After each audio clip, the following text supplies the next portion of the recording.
नमस्कार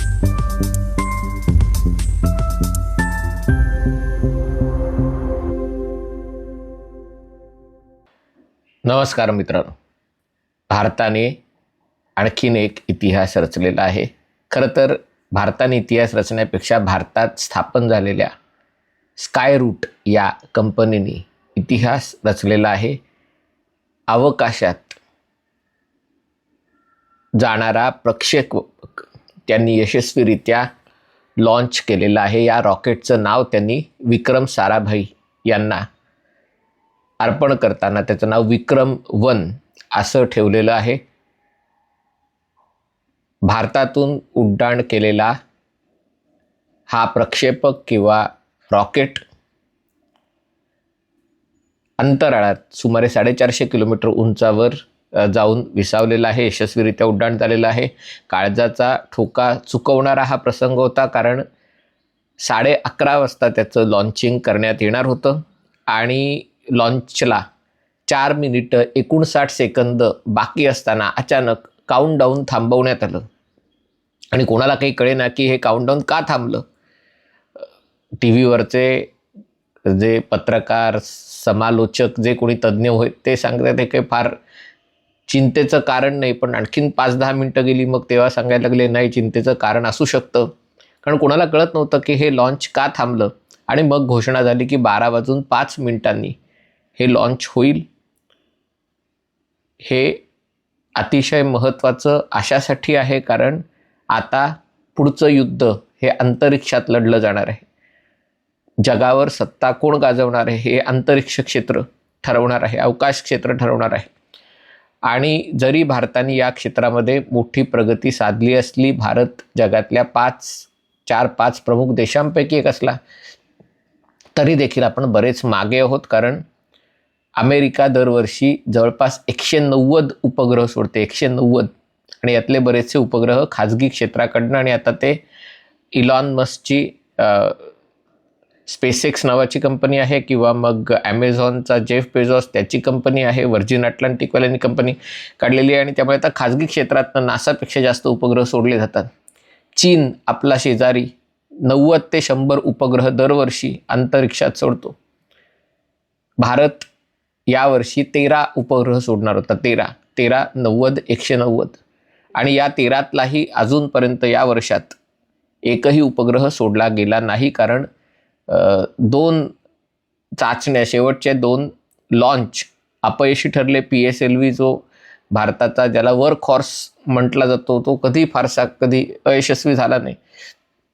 2 वेळेला काहीतरी तांत्रिक बिघाडांनी 2 उपग्रह वाया गेले. एक त्यातला ऑपरेशन सिंदूर नंतर लगेच 8 दिवसांनी सोडण्यात आला होता, तो अपयशी ठरला. आणि आता 1 जानेवारीमध्ये सोडण्यात आला होता, तोही ते रॉकेट अंतरिक्षात पोचू शकलं नाही. आणि त्यामुळे सगळ्या देशात काळजीचं वातावरण होतं की एकीकडे अमेरिका आणि चीन स्पर्धेत पुढे जात असताना आपल्याला नेमकं कशात अपयश येत आहे ते शोधणं, आता ते शोधलं गेलं असं म्हटलं जातं. पण दुसरीकडे खाजगी क्षेत्र हे भारताला आशेचा किरण दाखवतं.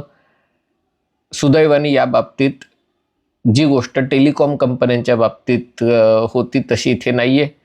BSNL, MTNL जसं काम करायचं आहे त्या तुलनेत ज्या प्रमाणात भारतात मोबाईल सेवा आल्या, आणि नंतर आता त्याला रिलायन्स जिओ आणि एअरटेलने एका वेगळ्या उंचीवर नेऊन ठेवलं. 50 कोटी लोक 5G इंटरनेट वापरतात, जे जगात इतर कुठल्याही देशामध्ये एवढ्या मोठ्या प्रमाणावर 5Gचा स्पीड आपला कमी आहे, पण तरी 5th जनरेशन इंटरनेट आपण वापरतो. आणि बऱ्यापैकी भारतात जन्मलेलं, भारतात विकसित झालेलं तंत्रज्ञान, भारतात बनलेलं तंत्रज्ञान त्याच्यामध्ये वापरण्यात आलेलं आहे. अंतरिक्षाचं किंवा अवकाश क्षेत्राचंही असंच आहे. भारताला या क्षेत्रात पुढे जायचं असेल तर खाजगी क्षेत्रातला हे क्षेत्र, खाजगी कंपन्यांना हे क्षेत्र सोपवल्याशिवाय पर्याय नाही. आणि त्यातनं अनेक स्टार्टअप कंपन्या तयार झाल्या. सध्या चर्चेचा विषय आहे की इस्रोमध्ये अचानक राजीनाम्यांचं सत्र का सुरू आहे वगैरे. त्याच्यामध्ये दोन्ही कारणं आहेत की वैज्ञानिक दृष्टी असलेले लोक, त्यांचं वय वाढलेलं आहे आणि त्यामुळे वयानुसार निवृत्ती घेणं स्वाभाविक आहे. आणि दुसरी गोष्ट म्हणजे सरकारी क्षेत्रातले पगार भत्ते, सोयीसुविधा आत्तापर्यंत इस्रोनी एवढी मजल मारली, तेच हॅट्स ऑफ म्हणता येईल त्यांचं कौतुक करण्यासारखं आहे, कारण प्रतिकूल परिस्थितीत इतर देशांकडे टार्गेट करून स्वतःच्याच देशांनी स्वतःच्या वैज्ञानिकांना हेरगिरी करण्याचे, आरोप करण्याचे असे घाणेरडे प्रकार या देशात झालेले आहेत की तरी जे वैज्ञानिक इस्रोमध्ये टिकले त्यांच्या देशभक्तीला खरोखर त्रिवार प्रणाम करायची गरज आहे. पण आता खाजगी क्षेत्रातनं नवीन संधी निर्माण झाल्यावर अनेकांना वाटतं की जी गोष्ट सरकारी क्षेत्रात राहून 10 वर्ष 20 वर्ष लागतील ती जर खाजगी क्षेत्रात 3 वर्षात होत असेल. आणि अशा पार्श्वभूमीवर दोघा तरुण वैज्ञानिकांनी, दोघेही इस्रोमध्ये काम करत होते, त्यांनी स्कायरूट ही कंपनी स्थापन केली. त्यांचे नाव पवन कुमार चंदना आणि नाग भरत डाका या दोघांनी 2018 साली स्कायरूट तयार केली. त्याला आता 8 वर्ष होतील. त्यांनी 2022 मध्ये आपला पहिला प्रक्षेपक अमेरिकेतनं सोडला. अर्थात तो सब ऑर्बिटल होता, म्हणजे जिथे आकाश संपतं आणि अवकाश सुरू होतं किंवा अंतरिक्ष जिथे सुरू होतं तिथे साधारणतः म्हणजे पृथ्वीच्या तळापासून साधारणतः 80 किलोमीटर उंचावर त्यांनी हा एक प्रायोगिक तत्वावर विक्रम एस म्हणून हे प्रक्षेपक किंवा रॉकेट सोडलं होतं. ते यशस्वी झालं होतं. आजचं जे रॉकेट आहे ते अंतरिक्षात 450 किलोमीटर, म्हणजे ज्याला तरी लोअर अर्थ ऑर्बिट म्हणतात, तिथे बरोबर नेमक्या त्या जागी ते लॉन्च करून पाठवण्यात आलं. त्या रॉकेटमध्ये बरोबर, कारण उपग्रह काही हा प्रयोग असल्यामुळे असे काही व्यावसायिक उपग्रह त्याच्यामध्ये नव्हते, पण त्याच्यामध्ये प्रायोगिक तत्वावर एक लॅब ग्रोन डायमंड बेंगळुरूमध्ये त्यांनी त्यांचा लॅब डायमंड त्याच्यामध्ये ठेवला की अंतरिक्षात आमचा हिरा असावा. पंतप्रधान नरेंद्र मोदींनी त्याच्यामध्ये एक स्वतःच्या हाताने वंदे मातरम लिहिलेली पोस्टकार्ड त्याच्यामध्ये आणि इतर वैज्ञानिकांनी लिहिलेली पोस्टकार्ड शुभेच्छा देणारी ती त्या बॉक्समध्ये होती. तो बॉक्स अंतरिक्षात सोडण्यात आला. आणखीनही अशा काही प्रयोगाच्या तत्वावरच्या काही गोष्टी होत्या, पण हे सगळं यशस्वी झालं. आता विक्रम एक हेचं यश का महत्त्वाचं आहे, कारण नुसतं आता तुम्हाला अंतरिक्षात जाणं किंवा उपग्रह सोडणं ही केपेबिलिटी महत्त्वाची नाही, तर ॲट व्हॉट कॉस्ट, काय किमतीला तुम्ही हे करताय, किती किफायतशीर दरात तुम्ही हे करताय हे समजणं महत्त्वाचं आहे. आणि स्कायरूटचं तत्त्वज्ञानच हे आहे की परवडण्यासारख्या किमतीमध्ये उपग्रहाचं प्रक्षेपण करणं, त्याच्यासाठी कंपनी काढण्यात आली. त्याच्यासाठी सगळं रॉकेटचं डिझाईन, त्याच्यासाठी वापरण्यात आलेलं कॉम्पोजिट मटेरियल, कारण वजन तुम्ही जितकं कमी कराल तितकं तुमचं पेलोड वाढू शकतं. आणि त्यामुळे या विक्रम एकमध्ये साधारणतः 300-350 किलोच्या वर पेलोड असू शकतं. आणि त्याच्यातनं जे छोटे कम्युनिकेशन सॅटेलाइट्स, कॅमेरा, ड्रोन, म्हणजे ह्या ज्या सगळ्या गोष्टी आहेत, ऑब्झर्वेटरी सॅटेलाइट्स, ह्या सगळ्या गोष्टी लो ऑर्बिटमध्ये सोडता येतात. इंटरनेटही आता इलॉन मस्क मोठ्या प्रमाणावर प्रयत्न करतो की असे उपग्रहांचे थवेच्या थवे लोअर ऑर्बिटमध्ये LEO म्हणतात तिथे सोडून त्याच्याद्वारे इंटरनेट जगातल्या कुठल्याही कोपऱ्यात, भारतात जिथे अजिबात इंटरनेट कनेक्टिव्हिटी नाही अशा ठिकाणी जाऊनही तुम्हाला 4G 5G इंटरनेट सहज वापरता येऊ शकेल. अशासाठीही उपग्रहांचा वापर होतोय. शस्त्रास्त्रांचा वापर आता पूर्णपणे उपग्रहांच्या मदतीने होतोय. युद्धामध्ये पूर्णपणे लढणाऱ्या बाजूला उपग्रह मार्गदर्शन करतात, कुठे तुमची ठाणी आहेत, कुठे रणगाडी आहेत, कुठे टँक आहेत. एवढंच काय, ज्यांनी शस्त्रास्त्र म्हणजे मिसाईल डागलेले आहेत त्याचे रिअल टाईम ट्रॅकिंग करून त्याचं कमांड अँड कंट्रोलला संदेश वहन करणं. आणि हे महत्त्वाचं अशासाठी आहे कारण चीनकडनं पाकिस्तानला पूर्ण माहिती दिली जाते, इराणलाही चीनकडनं माहिती दिली जाते. आणि त्यामुळे या सगळ्या गोष्टी अतिशय महत्त्वाच्या आहेत. आणि अशा पार्श्वभूमीवर स्कायरूटनी काय केलं तर त्यांनी इंजिन असतं, इंजिनचे अनेक भाग त्यांनी 3D प्रिंटिंग करून तयार केले. हे का महत्त्वाचं असतं, कारण इंजिन सगळ्यात गुंतागुंतीचा भाग असतो आणि त्याच्यामध्ये कुठेतरी, ज्याला प्रिसिजन इंजिनिअरिंग म्हणतात, थोडासा जरी त्रुटी राहिली, दोष राहिला तरी उड्डाणाच्या वेळेला ते इंजिन ब्लास्ट होऊ शकतं. लक्षात घ्या, तुम्हाला पृथ्वीची कक्षा भेदून रॉकेट बाहेर सोडायचं आहे आणि त्याच्यासाठी प्रचंड उष्णता निर्माण होते आणि तिथे जरा जरी छोटा जरी त्रुटी राहिली, डिफेक्ट राहिला तर हे रॉकेट आकाशात उडू शकत नाही. आणि त्याच्यामुळे एक नवीन दृष्टिकोन त्यांनी या क्षेत्रामध्ये आणला आणि त्यांच्या प्रयत्नाला 8 वर्षांनी यश मिळालेलं आहे. 8 वर्ष तसा दिसायला खूप मोठा कालावधी आहे, पण अंतरिक्ष क्षेत्रात 50 वर्ष हा देखील लहान कालावधी आहे. आणि म्हणून म्हटलं, जगात फक्त 4 किंवा 5 देश हे सगळं करू शकतात. भारत त्याच्यात आहे, ही अभिमानाची गोष्ट आहे. पण आता आपल्याला चीनशी आणि अमेरिकेशी स्पर्धा करायची. जगात सगळ्यात स्वस्त आणि लोकोपयोगी अशा प्रकारचं तंत्रज्ञान आपल्याला अंतरिक्षासाठी विकसित करायचं आहे आणि त्याचं डिप्लॉय करायचं आहे. कारण चीनकडनं आपल्याला फारशी मदत मिळणार नाही आणि पाकिस्तानला सर्व प्रकारची मदत चीनकडनं मिळणार आहे.